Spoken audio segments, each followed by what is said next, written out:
seorang yang sudah sampai usia 40 tahun, maka Allah mengingatkan ia untuk menyiapkan 5 bekal utama sebelum dia kembali pada Allah Subhanahu wa taala. Hati-hati yang sudah sampai 40 tahun, jika Anda belum memiliki satu di antara 5 ini, Anda mesti khawatir. Dan ini peringatan dari Al-Quran. Baik, 1.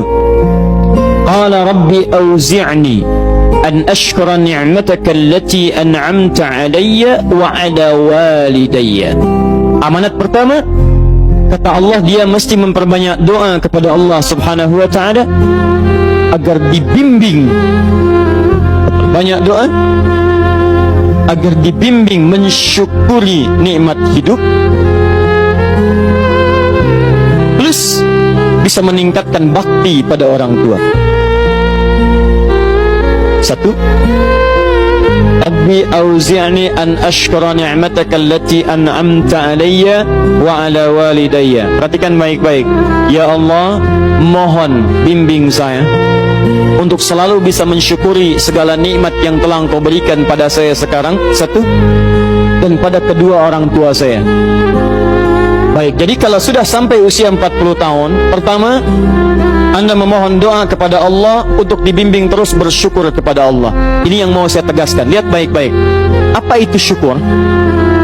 Tidak ada makna lain dari syukur yang tertuang dalam Al-Quran dan hadis kecuali ungkapan kebahagiaan atas nikmat yang Allah berikan kepada kita dengan cara menggunakan nikmat itu sesuai dengan fungsi yang telah Allah tetapkan. Misal, kita akan bersyukur dengan nikmat penglihatan mata. Anda diberikan 40 tahun dalam hidup, mata masih bisa melihat. Bagaimana mensyukuri nikmat mata? Kalau Anda ingin syukuri nikmat mata, maka yang paling singkat, gunakan nikmat mata ini sesuai dengan peruntukan yang telah Allah tetapkan. Fungsi yang telah Allah tetapkan. Apa fungsi mata? Masih ingat? Melihat yang baik-baik. Quran surah ke-24 ayat 30 untuk laki-laki, ayat 31 untuk perempuan. Qul lil mu'minina yaghuddu min absarihim. Katakan pada pria-pria yang merasa punya iman. Dengan iman itu dia yakin dengan akhirat. Wabil akhirati hum yuqinun. Karena yakin dengan akhirat dia sadar akan pulang dan dia tahu nikmat matanya akan ditanya oleh Allah Subhanahu wa taala. Katakan pada pria-pria yang yakin bahwa matanya akan ditanya oleh Allah. Quran surah ke-17 ayat 36. Inna sam'a wal basara wal fuada kullu ulaika kana anhu mas'ula. Setiap pendengaran Anda, penglihatan Anda, plus apa yang Anda fikirkan, satu saat akan ditanya, dipertanggungjawabkan di hadapan Allah Subhanahu wa taala. Karena itu kata Allah, katakan pada orang-orang yang yakin dengan itu semua, ghuddu min absarihim, matanya hanya boleh melihat yang baik-baik saja. Yang tidak baik palingkan. Ibu juga sama, ayat 31-nya. Wa kullil mu'minati yaghdudna min absarihinna. Katakan pada perempuan yang merasa yakin dengan Allah, yakin akan pulang, yakin akan ditanya, matanya hanya boleh melihat yang baik-baik saja menurut Allah. Yang tidak baik palingkan. Di ghaddul basar itu bukan nggak boleh lihat, Pak. Ghaddul basar itu silahkan lihat, tapi ketika yang dilihat tidak baik menurut Allah, maka palingkan dari itu semua.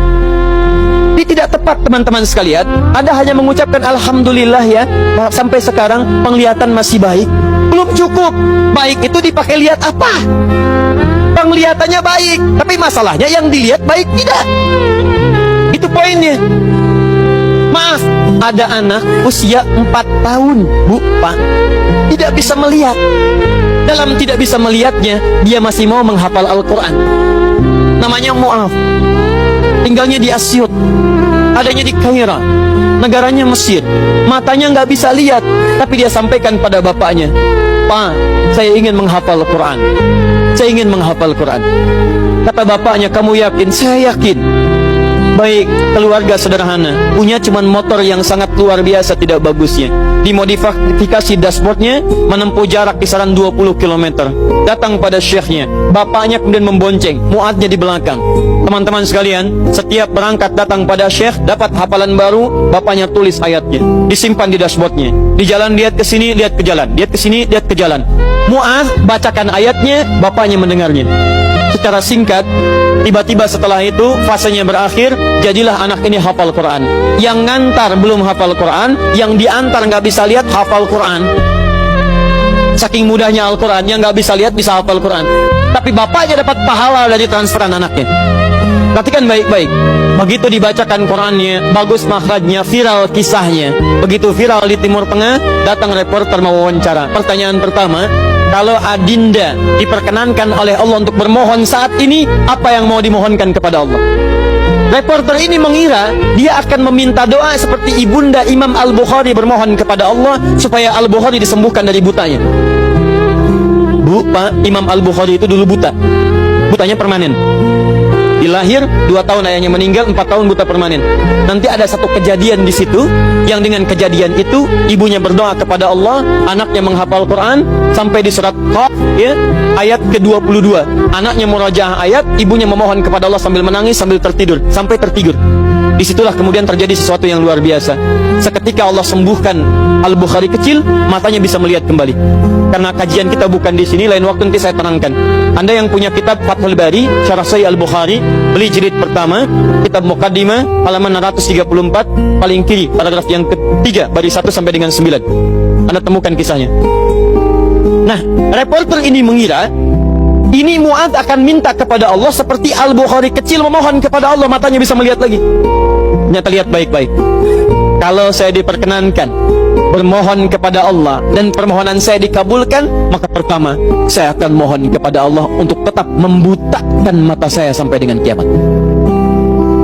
Ya Rabb, mohon butakan mata saya sampai kiamat, karena dengan buta mata ini saya bisa menghafal Quran. Saya takut ya Allah, kalau saya melihat lagi, mata saya melihat maksiat dan hilang Quran dari hafalan saya. Anda bisa bayangkan, anak kecil 4 tahun, mata nggak bisa lihat, digunakan menghafal Quran. Dan dia takut kalau melihat matanya dipakai maksiat. Antum dikasih 40 tahun, 40 tahun, lebih daripada 4 tahun, lebih dari 14 tahun, Anda sampai 40 tahun, dipakai mata, dipakai apa mata Anda sampai dengan hari ini? Berapa maksiat yang telah Anda kumpulkan dari mata Anda itu? Mungkin wajar, jangankan hafal, baca masih sulit, lihat mushaf masih enggan, membaca masih susah. Kalau Anda sulit berhadapan dengan Al-Quran dalam pandangan Anda, tanyakan pada diri Anda, dipakai maksiat apa mata ini selama ini?